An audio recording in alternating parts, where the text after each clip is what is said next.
আসসালামু আলাইকুম। আবারও আমি আপনাদের সামনে হাজির হলাম নতুন একটি অঙ্ক নিয়ে।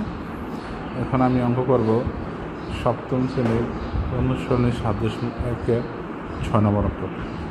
অঙ্কটিতে দেওয়া আছে 13z - 5 = 3 - 2z। এখন প্রথম ধাপে আমরা এই জেড এক পাশে নিয়ে যাব এবং সংখ্যাগুলো অন্য পাশে নিয়ে যাব।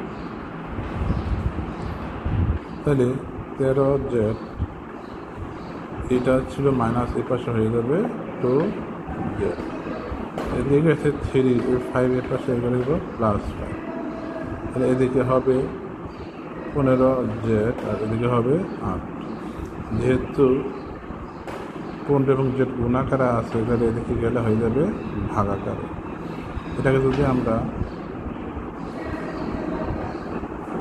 এটাকে আর কোনো কিছু করা যায় না, এটাই আনসার। ধন্যবাদ সবাইকে পাশে থাকার জন্য।